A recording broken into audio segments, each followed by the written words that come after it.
High above the clouds in a first-class cabin, a shocking act of disrespect unfolds. A stewardess's arrogance clashes with the quiet dignity of a father and his child. One symbolic action and one calm but powerful line ignite the beginning of a storm that no one in the cabin could predict. "We don't serve spoiled little brats like you." The words hit harder than the turbulence outside. They snapped through the polished silence of the first-class cabin, scattering the thin layer of comfort that money was supposed to guarantee. Dozens of heads turned, the golden glow of the cabin, lights sharpening into harsh spotlights on the unfolding scene.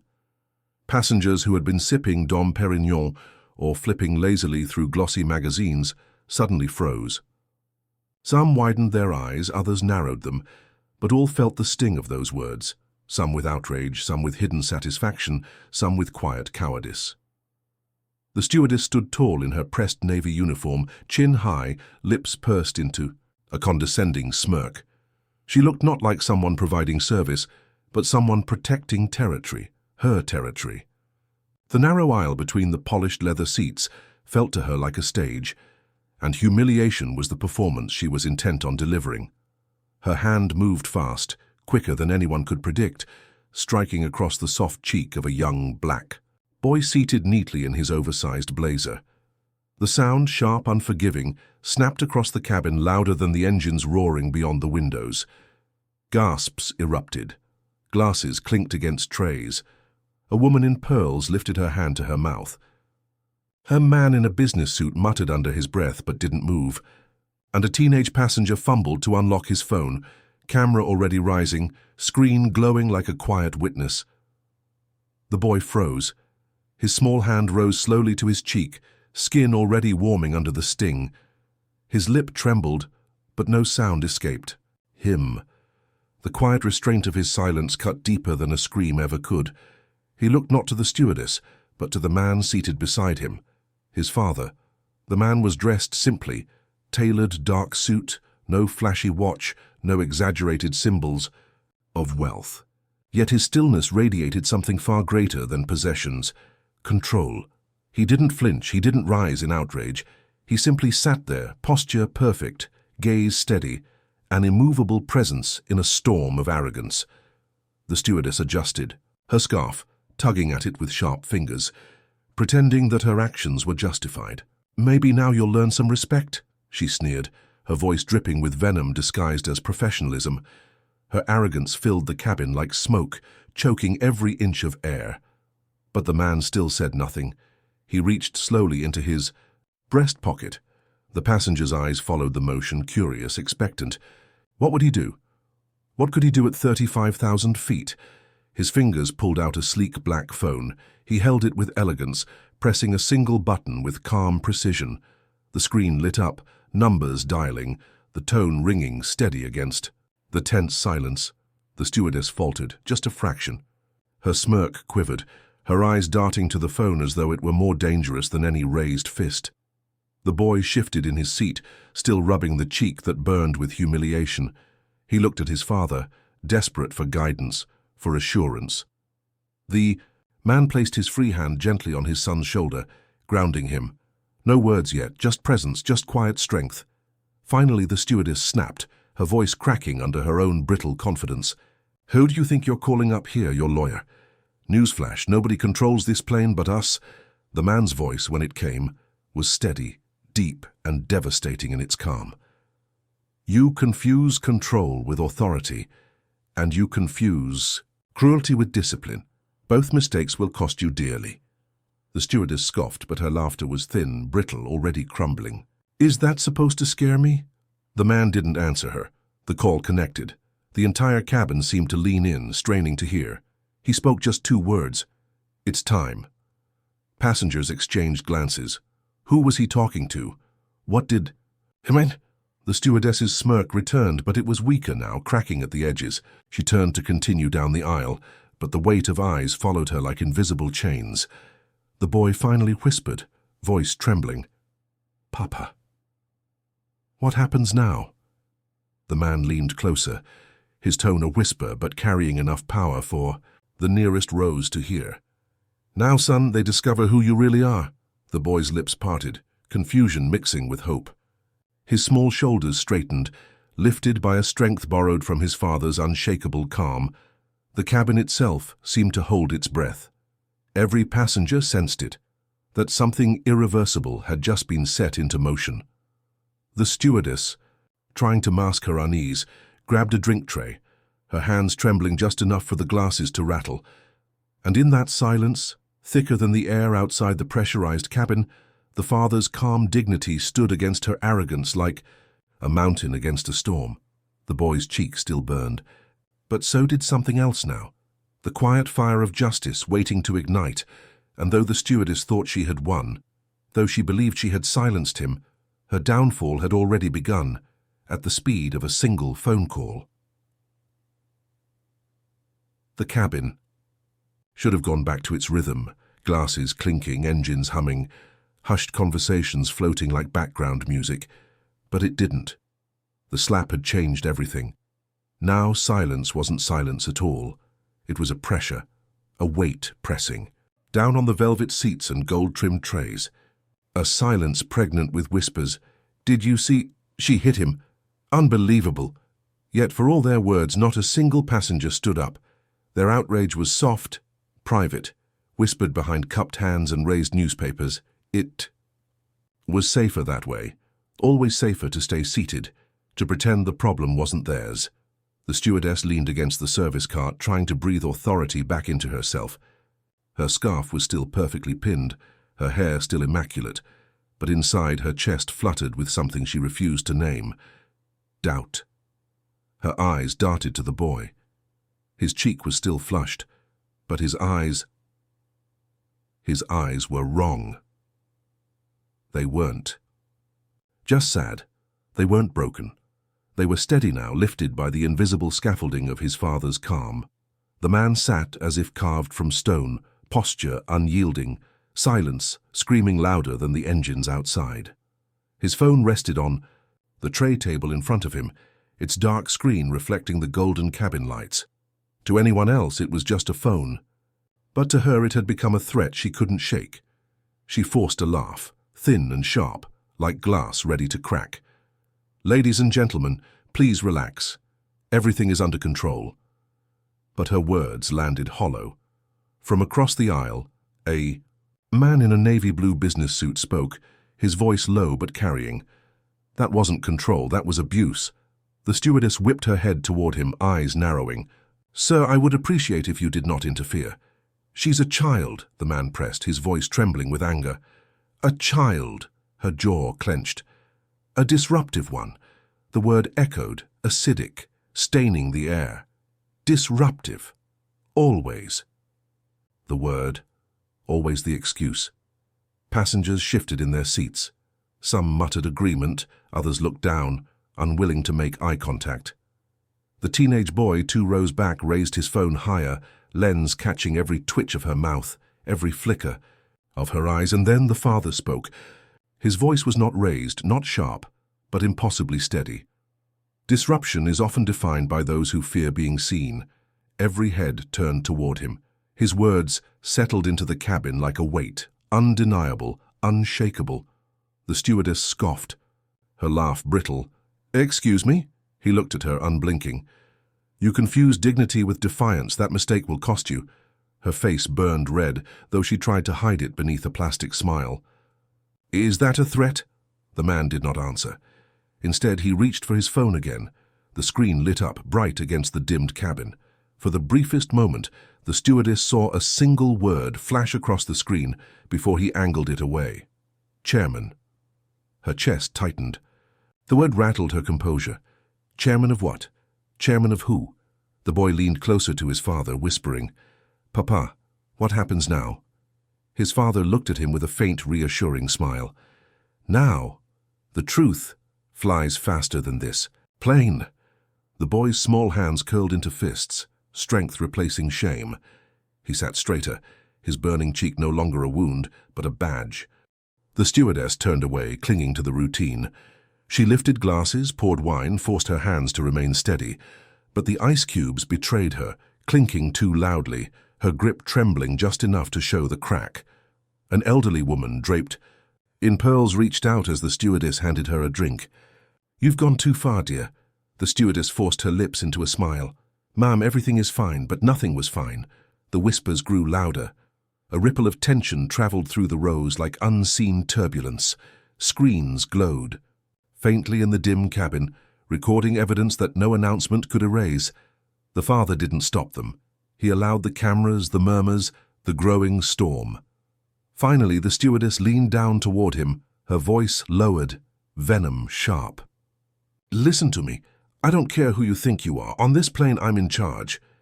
He turned his head slowly, gaze steady, voice quiet but carrying. "On this plane," he said, "you've already lost."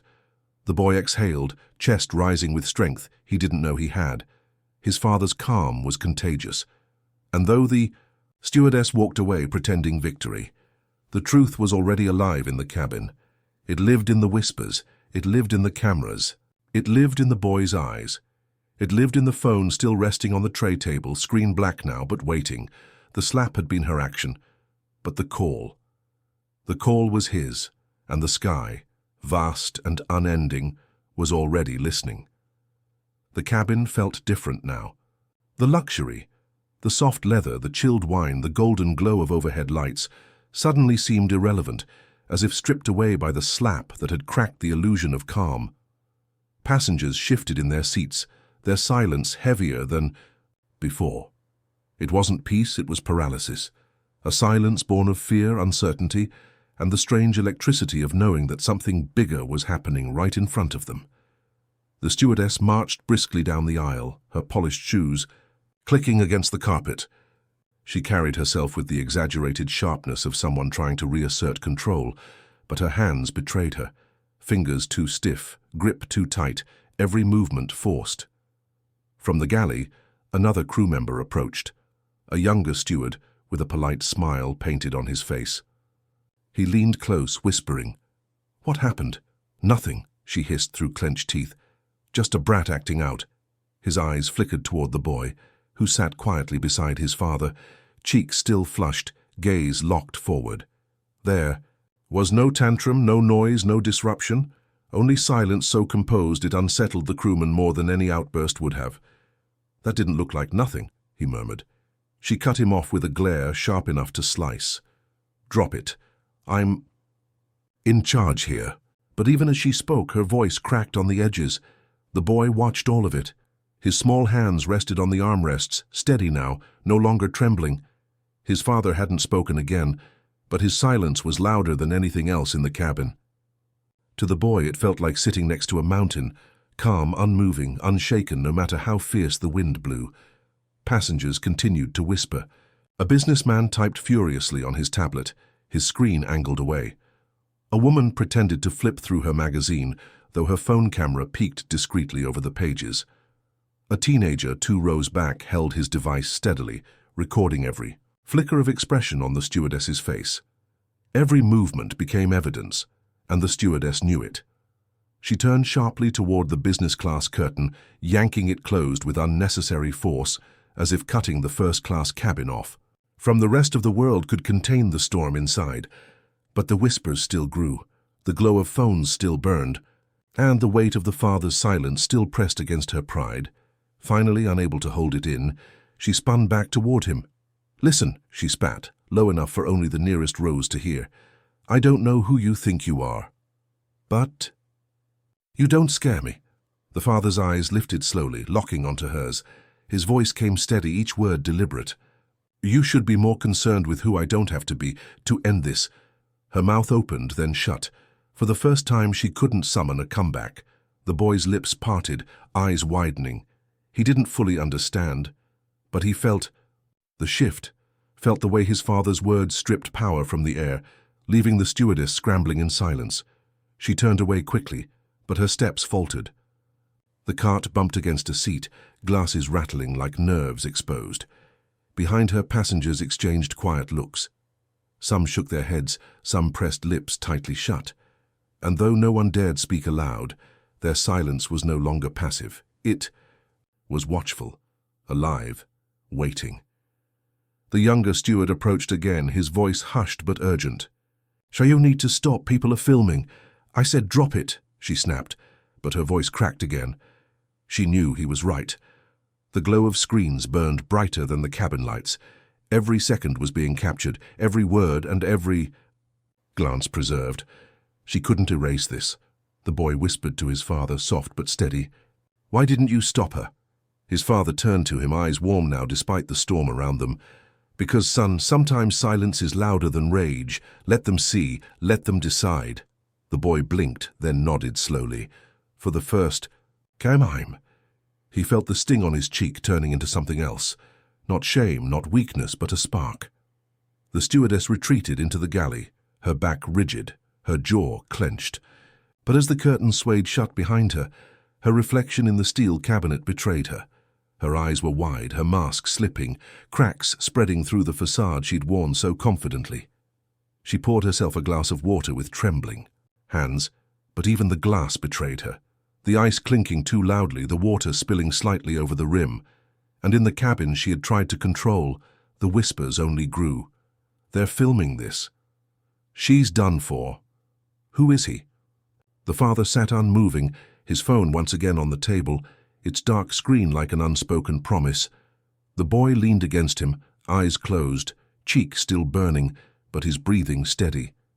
The storm had already begun. And 35,000. Feet above the ground, arrogance had already started to crack. The engines roared on, steady and unbothered, but inside the cabin the air had changed. It was thicker now, heavier, as if silence itself had gained weight.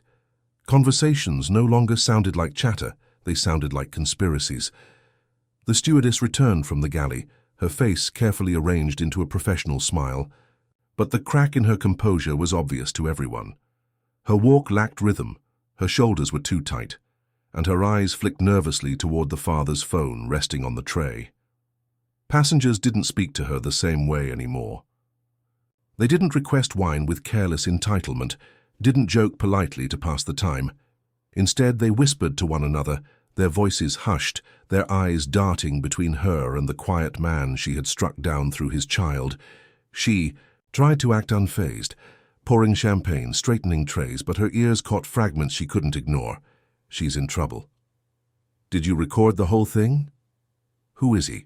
Her hands trembled as she set down a glass, and the liquid sloshed dangerously near the rim. From the jump seat near the galley, the younger steward leaned toward her again. His voice was firmer now, edged with frustration. "You need to apologize. Do you realize what's happening?" "They're all watching you." Her lips curled. "They'll forget in an hour." He shook his head. "Not if it goes viral before we land." The word viral hit her like a slap of its own. Her throat tightened, but pride shoved fear back down. "I'm in charge here," she snapped. "He's just another entitled passenger trying to intimidate me."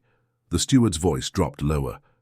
"Entitled passengers don't sit in silence after you slap their child. They shout, they threaten. He hasn't done any of that." She followed his gaze to the man in the dark suit, still seated, still calm, still watching. His silence gnawed at her confidence more than any yelling could. The boy sat beside him, small body still but eyes wide, absorbing everything. He rubbed his cheek absent-mindedly, but there were no tears now. Only a strange calmness that mirrored his father's, a strength borrowed and slowly becoming his own. He whispered, barely audible, "Papa, why aren't you mad?" The father turned to him, his voice deep, steady, patient, because anger gives them control. Silence reminds them they never had it. The boy blinked, then straightened his back against the seat. He didn't fully understand, but he felt dignity settling into his small shoulders like armor. Across the aisle, the businessman who had spoken earlier cleared his throat again, louder this time. "Excuse me?" His eyes pinned the stewardess. "We all saw what you did. Are you going to apologize?" The cabin froze. The stewardess's lips tightened, her eyes narrowing. "Sir, I've explained—" "No," he cut her off. "You didn't. Explain. You excused yourself. There's a difference." Murmurs rippled through the rows. A woman clutched her pearls, nodding. The teenager with the phone angled his camera more obviously now, no longer hiding. The stewardess's composure cracked. Another inch. Her voice shook despite her effort. "If you don't like my service, you're welcome to file a complaint once we land." The businessman's voice hardened. "I think the complaint has already started." He gestured subtly toward the glowing screens around them. She glanced, heart hammering. Dozens of tiny lenses pointed at her, some openly, some disguised, but all unblinking. The boy's father finally moved. Slowly, deliberately, he picked up his phone. The screen lit up again, that same word visible to anyone close enough. Chairman. Passengers. Leaned forward. Whispers grew louder. The stewardess's face drained of color, but she forced a laugh. "What? Are you going to call the airline's owner? Please. Do you think they'll believe you over me?" The man's voice was calm, devastatingly. "Come. I don't need them to believe me. I just need them to see you." The words landed like thunder in the silence. The boy's chest swelled. The passenger's whispers sharpened, and the stewardess felt the ground beneath her authority slip. Further away, her hands trembled now as she gripped the service cart, knuckles whitening. She wanted to shout, to command, to crush the quiet rebellion building around her. But her voice had lost its power. Every second that passed, every glowing screen, every whispered word, it was all evidence. Evidence of her arrogance, evidence of her cruelty. Evidence she couldn't erase. She turned, retreating into the galley again, breath quick and uneven. The younger steward watched her go, shaking his head, and in the cabin she tried so desperately to control, silence continued to reign. But now it wasn't her silence. It belonged to him. The boy's father sat in calm dignity, his phone resting again on the table, screen black, waiting. And the passengers knew something was about to break. The hum of the engines carried on, as if nothing had changed. But inside the cabin, the silence had texture now. It was sharp, weighted, alive. Everyone could feel it pressing against their skin. The stewardess lingered in the galley, her reflection caught in the small mirror above the sink. She hardly recognized herself. Her lipstick looked smudged, her skin pale, her eyes wide with panic. She adjusted her scarf, straightened her blazer, trying to armor herself again in uniformity. But deep down she knew the threads of authority had already begun to unravel. "Don't go back out there like this," the younger steward warned softly. He had been watching her crumble in pieces. "They're not on your side anymore." Her jaw tightened. They never were supposed to be on their side. His silence stung more than any argument. When she finally pushed the cart back into the aisle, the air shifted again. Heads turned, eyes sharpened. Some passengers looked away quickly, pretending to read, but their phones stayed angled, recording. Others didn't bother hiding. The businessman leaned slightly, voice calm but firm. "Well," she ignored him, forcing her focus on the father and child.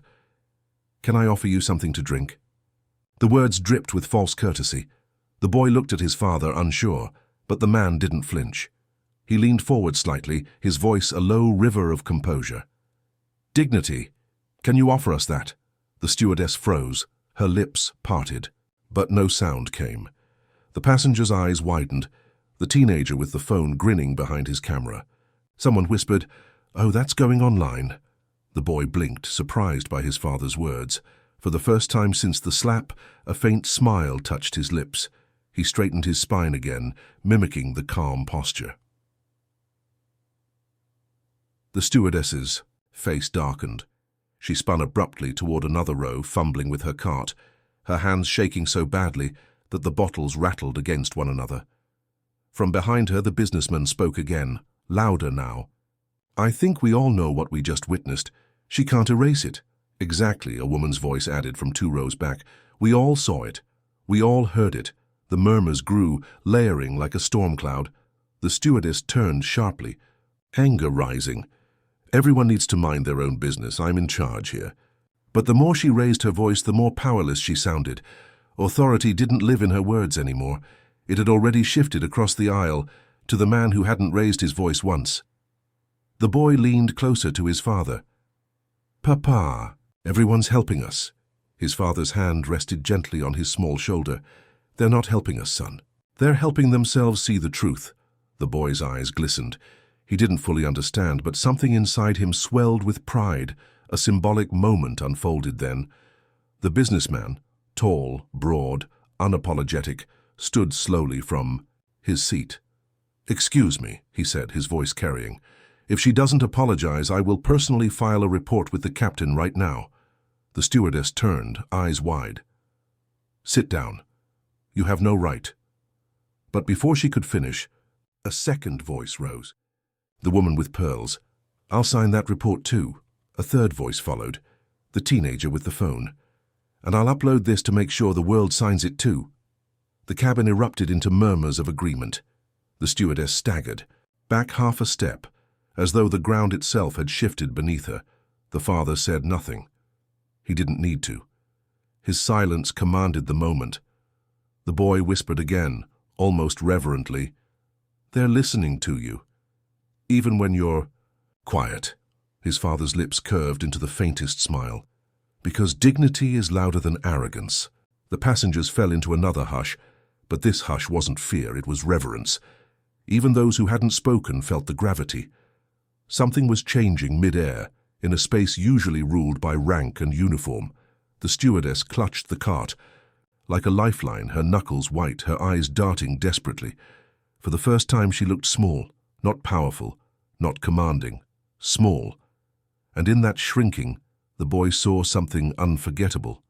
The collapse of arrogance under the weight of truth. The captain's call light dinged suddenly from the galley, piercing the tension. The younger steward glanced at her. "He wants you now." Her throat went dry. She swallowed hard, adjusting her scarf again, but the fabric felt suffocating this time. The boy leaned toward his father. "What will happen, Papa?" His father's calm voice was almost a whisper, but every nearby passenger felt its weight. What always happens, lies fly high for a while, but they can't land safely. The boy held on to those words as if they were wings of his own, and the passengers, all of them, waited to see what would fall from the sky next. The intercom's sharp ding still echoed when the stewardess reached the galley. Her pulse thundered in her ears. She smoothed her scarf again, checked her lipstick, forced her chin high. Authority wasn't in her voice anymore, but maybe, just maybe, it could live in appearance. She tapped on the cockpit door. A moment later the lock clicked and she slid inside. The door shut, muting the murmurs of the cabin. The captain sat in his chair, eyes fixed on the instrument panel. His voice, when it came, was even and low. "What happened out there?" Her throat tightened. "A passenger was being disruptive. I handled it." The co-pilot glanced at her sharply, then at the captain. "Handled?" The captain finally turned, his eyes gray and unblinking. "There are 15 passengers recording, Clara. 15. Is that your idea of handling?" Her knees weakened, but she straightened stubbornly. "They're overreacting. I was enforcing rules. He was traveling with his son," the captain cut in, voice sharp. "And from what I've heard, you struck the child." Silence thickened. The engines roared outside, but inside the cockpit, every sound seemed swallowed by gravity. Her face flushed. "It wasn't." He was out of line and... The captain leaned forward, voice dropping lower, colder. "Do you realize what you've done? This isn't just misconduct, this is recorded. It will follow you down to the ground, into every office, every newsfeed. You've put this airline at risk." Her eyes darted between them. For the first time she felt the walls closing in. "So what? You're taking their side?" The captain's stare hardened. "I'm taking the side of truth." The words landed heavier than any turbulence. Her breath caught. She wanted to scream, to defend herself, but deep down even she knew. Her authority was slipping, bleeding out into the aisle, into the hands of a man who hadn't even raised his voice. The captain finally pointed to the door. "Return to the cabin. You will say nothing more. When we land, security will meet us. Until then, you'll stay out of sight." Her lips parted. "But that's an order." The finality of his voice crushed her protest. She turned sharply, shoulders stiff, eyes burning with humiliation, and stormed back through the narrow hallway. Back in the cabin, the air buzzed differently now. Passengers sat straighter. A subtle current of unity hummed between them, threading through rows and across aisles. For the first time, they weren't just passengers. They were witnesses. The businessman leaned toward the boy and his father. "She won't last much longer, the captain knows." The boy glanced up at his father, hope flickering in his wide eyes. "Did we win, Papa?" His father's calm gaze swept the cabin before returning to his son. "No, not yet." "Why not?"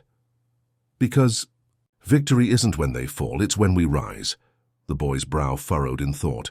He didn't fully understand, but the weight of the words made him sit taller, as if his father's dignity could be worn like armor. The stewardess returned to her jump seat, her face tight, her hands clasped too tightly in her lap. She could feel the eyes, sharp, cold, unyielding on her. Every time she shifted, phones tilted subtly in her direction. She was the one being watched now. The irony clawed at her. She had started this flight in control, commanding silence with clipped words and rehearsed smiles. Now silence commanded her. The boy glanced at her, then leaned toward his father. She looked small now. His father's voice was soft but steady. Arrogance shrinks when truth grows. The businessman smiled faintly at the words, as if collecting them like coins. "You should put that on a billboard." The father didn't reply. His silence carried more weight than any billboard could. Hours stretched slowly, the engines humming their endless tune. Stewardess Clara sat rigid, her mind unraveling. Every whisper from the passengers, every click of a recording phone, every calm glance from the father felt like a stone pressing against her chest. She tried to sip water, but her hand shook so badly that the cup rattled against her teeth. When she looked up, the boy was watching her, his eyes steady, curious, not cruel. It unsettled her more than anger would have. Anger she could fight. But innocence looking back at her, unbroken by her strike, that was unbearable. She turned away, her breath catching in her throat. Later, the intercom buzzed again. The captain's voice filled the cabin. "Ladies and gentlemen, this is your captain speaking. I'd like to assure you all that safety and dignity are our highest priorities. Any incident on board will be reviewed immediately upon landing. Thank you for your patience." The businessman chuckled softly. "That's about as close to an announcement of guilt as you'll hear mid-air," the passengers murmured, nodding. Phones went up again, recording the father and son. To them, these two weren't just passengers anymore. They were symbols. The boy whispered, almost shyly, "Papa, are we heroes?" His father's hand rested gently on his head. "We don't need to be heroes, son. We just need to be human, and not let anyone take that from us." The boy leaned into his father's side, feeling a strange warmth fill him, stronger than fear. And the stewardess, sitting across the aisle, finally realized the truth she had been running from. Authority wasn't stitched into uniforms or pinned to scarves or hidden in raised voices. It was something quieter, deeper, something she had lost the moment she struck dignity itself. For the first time, she felt afraid of landing. The cabin no longer felt like an airplane. It felt like a courtroom. Rows of passengers sat as jurors, their eyes fixed on the silent figure in the jump seat. Phones glowed faintly, capturing moments waiting for her next move. For every cough, every shifting of fabric, every sigh seemed amplified in the thin, pressurized air. The stewardess sat rigid, her scarf slightly crooked, her lipstick faded. She tugged at her sleeve, smoothed her skirt, crossed and uncrossed her legs. But nothing, no gesture, could reclaim the authority she once wore like armor. Her throat tightened with thirst, but she dared not rise. To stand would be to invite another round of eyes, another flood of cameras rising like judgmental stars in the dim cabin light. 2 rows back, the businessman leaned close to the father. His voice was low but deliberate, pitched so others nearby could hear. "The silence is louder than her voice ever was." The father gave a small nod, eyes steady. "Because silence carries truth when arrogance collapses." A woman across the aisle whispered, "He's right." She wasn't just agreeing, she was testifying. Others nodded, some murmured agreement, and the unity in their voices pressed against the stewardess like a tightening noose. The boy leaned toward his father, whispering with childlike curiosity, "Papa, why don't you say more? Everyone's listening." His father rested a hand on his son's shoulder, calm and unhurried. "Sometimes, son, the less you say, the more they hear." The boy frowned, thinking hard. "But she talked a lot." His father's eyes softened. "Yes, and that's why no one listens now." The stewardess's fingers dug into her palms.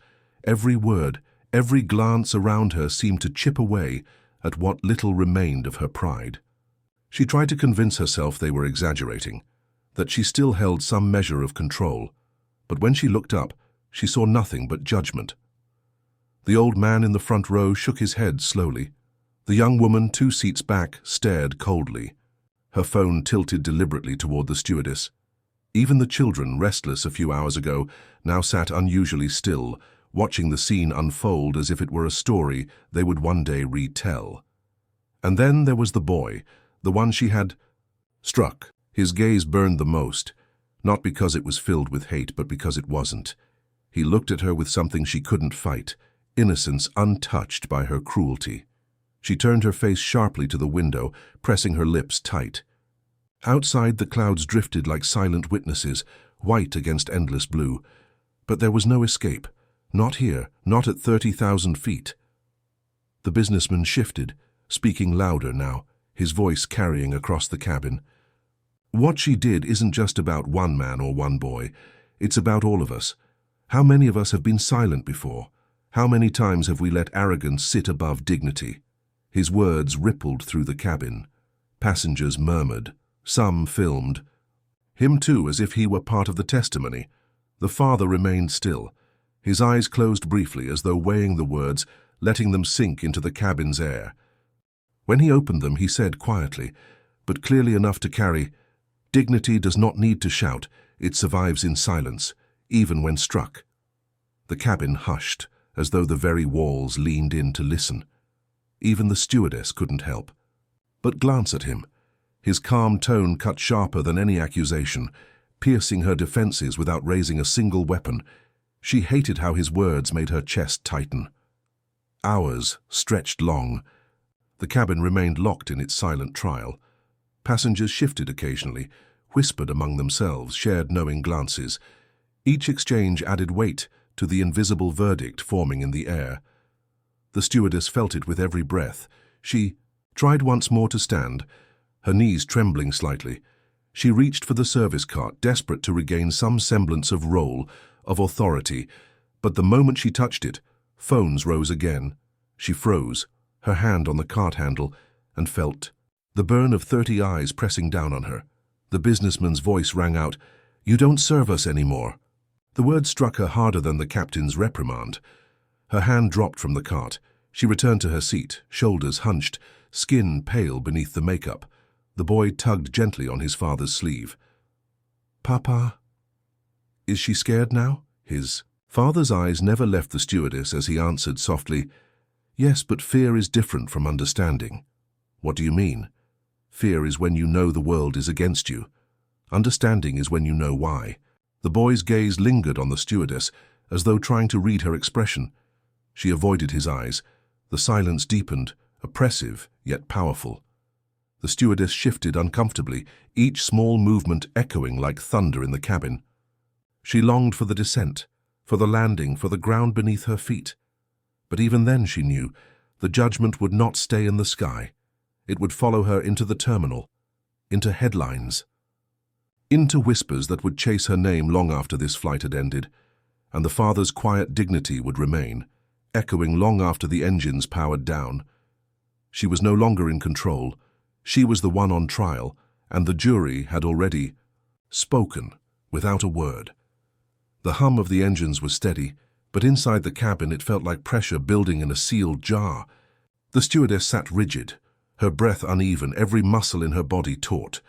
She tried to mask it, sitting tall, but her eyes betrayed her, darting, restless, cornered. She had served on flights where storms battered the wings, where turbulence rattled the aisles, where passengers screamed in fear. None of that compared to this. This was a storm of silence. The passengers sat like a congregation. No one needed to speak loudly. Their unity was visible in their stillness, in their shared understanding. A few exchanged glances that carried entire conversations. A mother stroked her child's hair absent-mindedly, her eyes fixed on the stewardess.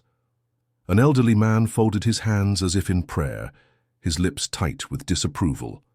Every camera phone that hovered felt like a mirror turned against her. The stewardess's chest tightened. She wanted to defend herself, to explain, I was only doing my job, or he was being disruptive. But even she couldn't convince herself anymore. Her eyes flicked toward the boy. He was leaning against his father's arm, whispering questions. His gaze curious but not hateful. That innocence was unbearable. Her own words replayed in her head. Your kind never belongs here. They echoed louder now than when she'd spat them, bouncing around in the silence of the cabin, condemning her from within. The father shifted slightly, his calm presence like a still flame that refused to be extinguished. His hands rested gently. On his knees, his posture straight, his breathing steady. He hadn't spoken in nearly an hour, yet he was the loudest voice in the room. The businessman, restless with energy, finally broke the silence. She thinks time will erase it. That if we sit long enough, people will forget what she said, what she did.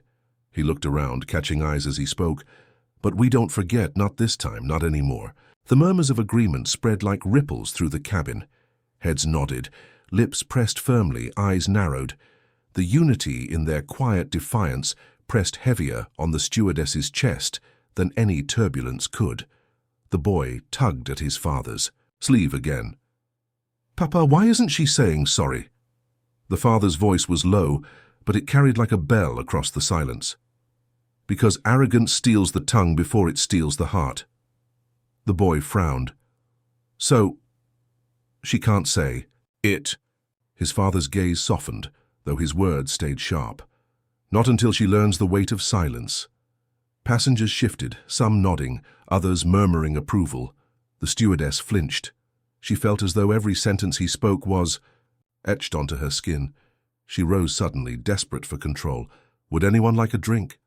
she asked, her voice brittle, too loud, too forced. The cabin remained silent. Not a single hand lifted. Not a single word answered her. She swallowed, her throat burning. Something to eat, perhaps? Again, silence. It wasn't just rejection, it was exile. Her authority, once absolute in these isles, was gone. She was no longer the server of order. She was the object of judgment.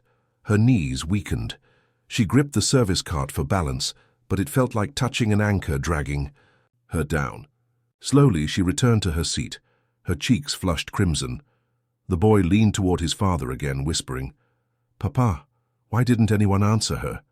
His father turned his gaze to his son, his tone calm and certain. "Because sometimes silence is the only answer pride understands." The boy's eyes widened, as though learning something bigger than the moment itself. Minutes passed, heavy and suffocating.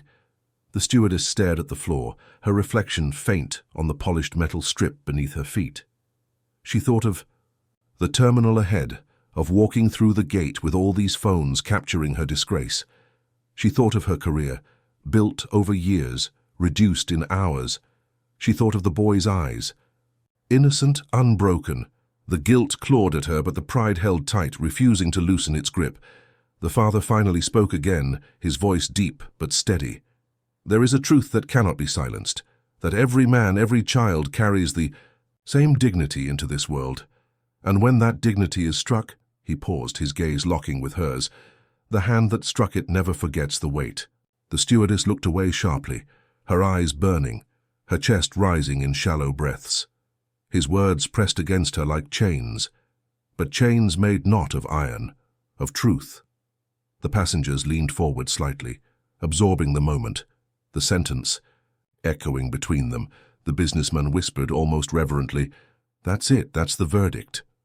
The stewardess felt tears burning at the corners of her eyes, but she refused to let them fall. If she cried, it would be an admission. If she spoke, it would be surrender. So she sat in silence, suffocating under the very weapon she once used. The key. Silence that once empowered her authority, now stripped her of it entirely. And in that silence the father's dignity shone brighter than ever, unshaken, untouchable, immortal. The boy whispered one last question. "Papa, will she ever understand?" The father exhaled slowly, his eyes soft but his tone certain. "Perhaps not today, but silence teaches louder than words ever could." The cabin seemed to agree. Heads nodded. A quiet murmur of assent rose and then faded again into stillness. The stewardess closed her eyes, wishing the engines would roar louder, wishing the descent would begin, wishing time could erase what had been carved into this flight forever. But nothing could erase it. Not the landing, not the ground, not the future, because at 30,000 feet she had been stripped of her authority, and at 30,000 feet dignity had spoken without needing to raise its voice. The stewardess's hands trembled as she adjusted her collar for the 5th time in as many minutes. The fabric clung to her skin, suffocating her like a rope tied too tight. Every movement in the cabin felt magnified, the shuffle of feet, the zip of a backpack, the faint cough from a passenger. But the one sound missing was forgiveness. Not. A single word of comfort came her way. She looked around desperately, searching for an ally. The businessman stared back at her, his phone raised, recording every second. The mother with the child glared with quiet disapproval. Even the elderly man, who once might have sympathized with her position, sat stiff, his gaze lowered, as though ashamed to have ever trusted her authority. The silence screamed louder than any outburst. She rose abruptly, her voice cracking. "This has gone too far. I was only doing my job. I didn't mean—" Her words caught in her throat. All eyes were on her. She tried again, her tone rising in desperation. "You don't understand what it's like, the pressure, the responsibility. I have to keep order. If I lose control— The businessman interrupted, his voice sharp, slicing through the air. "You lost that the second you let hate dictate your orders." The passengers nodded, a wave of silent agreement rolling through the cabin. Her knees buckled slightly. She steadied herself on the seat back, her breath uneven. The boy's curious voice cut through the tension like sunlight through storm clouds. "Papa, why is she shouting if no one is shouting at her?" The father turned, his calm gaze steady. "As always, because guilt is louder inside the heart than outside the mouth." The boy tilted his head. "So she hears her own voice too much?" The father gave a small nod. "Yes, and silence makes it echo." The stewardess swallowed hard. The boy's innocence struck her deeper than the businessman's anger or the passenger's stares. Children's eyes had no agenda. They simply saw, and he saw her collapse in real time. The stewardess's breathing grew shallow. She clutched her notepad, the paper crumpling under her grip. She wanted to issue an order, to bark something that would restore her authority, but her tongue was heavy. She opened her mouth. Nothing came out. She tried again. Still silence. The passengers watched, almost mesmerized. The same woman who once ordered them like cattle, who spat venom at a father and son, was now speechless, drowning in the silence she had once weaponized. The father slowly reached into his pocket. The cabin tensed, watching. He pulled out something simple, something ordinary, a small folded piece of paper. He unfolded it gently, his movements deliberate, symbolic. It was his boarding pass. He placed it on the tray table in front of him with quiet dignity. The gesture was small, but it roared with meaning. The passengers understood instantly. By laying it down, he was saying, "My right to be here was always valid. It was always mine, and no word, no prejudice, no authority could strip it from me." The stewardess's eyes locked onto the boarding pass, her vision blurring as tears welled. That simple rectangle of paper mocked her entire pretense of control. The businessman leaned forward, his voice low but sharp. "There it is. Proof. He belonged here from the start. The only one who didn't belong was your arrogance." Murmurs of agreement rippled again, stronger this time. The stewardess's lips parted, trembling. She wanted to speak, apologize, explain anything, but the weight of the boarding pass held her tongue. The boy looked at the paper, then back at his father. "Papa, you didn't even need to show it before, did you?" His father smiled faintly, the kind of smile carved from resilience. "No, son, dignity does not need permission, it simply is." The passengers exhaled, as though a collective truth had been spoken aloud. The stewardess's tears finally spilled. She wiped at them furiously, shaking her head. "You don't understand. You don't know what it's like for me, for people like me. I worked so hard.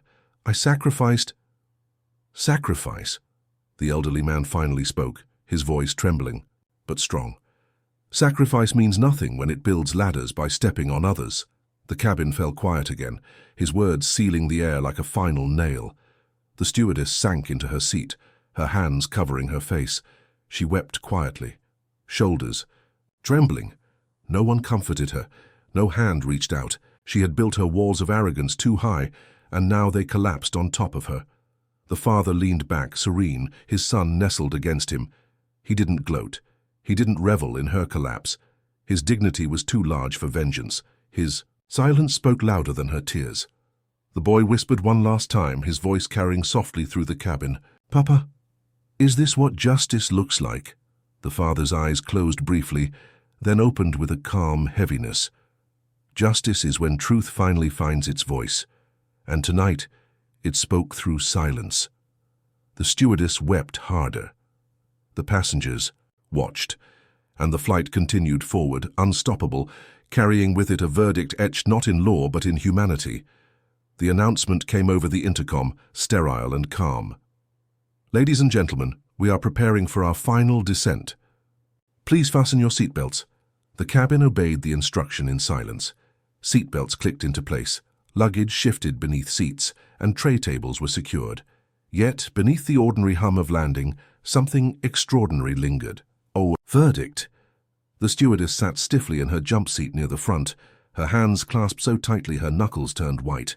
She stared blankly at the opposite wall, eyes red from suppressed tears. For the first time in her career, she felt like a passenger herself, helpless, carried by a force greater than her control. The boy leaned into his father's side, whispering, "Papa, why does she look so small now?" The father looked at the stewardess for a long moment. Then he spoke softly, so only his son could hear. "Because arrogance shrinks when dignity stands tall." The boy nodded, as though the words stitched something permanent inside him. The plane began its slow descent through clouds. Outside, the world appeared hazy, cities glowing faintly in the distance. Inside, the atmosphere was heavier than gravity. Every passenger sat upright, not just because of landing protocol, but because they had witnessed something irreversible. Each of them knew they would carry this memory beyond the flight, into conversations, into their homes, into their own silent reckonings. The stewardess tried one last time to reclaim herself. She unbuckled quickly, walking down the aisle with forced professionalism. "Please, everyone, make sure your seats are in their upright positions," she said, her voice brittle. No one moved. Their seats were already upright, their belongings already stowed. She was repeating orders that had already been obeyed. It wasn't procedure. It was desperation. She wanted to feel relevant again, but the passenger's silence mocked every word. The businessman whispered just loud enough for nearby rows to hear, "She's giving orders to ghosts." Soft chuckles rippled, not cruel but cutting. The stewardess flinched, her steps faltering. She quickly retreated to her seat, her face pale, her authority dissolved into shadows. As the plane dipped lower, the boy fidgeted. "Papa, can I ask her something?" The father raised a brow. "What would you ask, son?" the boy thought, then spoke with innocent gravity. "I want to ask her if she knows what truth feels like." The father's lips curved slightly, his gaze warm. "Then you don't need to ask, son. She's feeling it now." The boy's eyes widened with quiet understanding. He nestled deeper, against his father, the hum of the engines lulling him as though justice itself sang a lullaby. The wheels screeched against the runway. A jolt ran through the cabin, followed by the familiar rumble of landing. The passengers exhaled collectively, not just from descent, but from everything that had transpired in the skies. When the plane slowed to a crawl, seatbelts clicked open. Passengers rose slowly, retrieving bags, stretching limbs. The stewardess stood too, her uniform wrinkled, her composure shattered. She opened her mouth to give the standard farewell, but not a sound emerged. Her voice, once a whip, was gone. The father stood calmly, his boarding pass still resting on the tray table. He picked it up, looked at it one last time, then set it gently on the stewardess's seat as he walked past. It was a final gesture, as if to say, "This is yours to carry now. The proof you doubted, the truth you ignored. Keep it, because it will. Remind you who you failed to see." The stewardess stared at the paper, as though it burned her hands without touching them. The passengers filed out one by one, some shaking the father's hand, others giving him nods of quiet respect. The businessman stopped briefly, leaning close to the stewardess. "Truth always lands," he whispered. Then he left without waiting for her reply. The boy tugged at his father's sleeve as they stepped into the jet bridge. "Papa, will she remember this?" His father's eyes softened, filled with a wisdom carved by years of endurance. "She will, son, because silence is the longest memory of all." Outside, the cool night air embraced them as they stepped onto solid ground. The airport bustled with its usual rhythm, announcements, rolling suitcases, hurried footsteps. But for the father and son, the world felt different. The boy walked taller. The father's dignity glowed brighter. Behind them, in the hollow cabin of the landed plane, the stewardess remained alone, the folded boarding pass trembling in her hands. She whispered to herself in a voice cracked and broken, "He belonged. He always belonged." And for the first time, she understood that the ground she stood on was not hers to command. The father looked at his son, their steps steady as they moved toward the exit. "Papa," the boy said softly, "is this the end?" The father shook his head with a quiet smile. "No, son, this is the beginning, because every landing is just the start of another journey." The boy squeezed his father's hand, and together they disappeared into the night, carrying with them a truth that no prejudice could ever ground again. The stewardess, meanwhile, remained grounded forever, not by the landing of the plane, but by the crash of her own arrogance.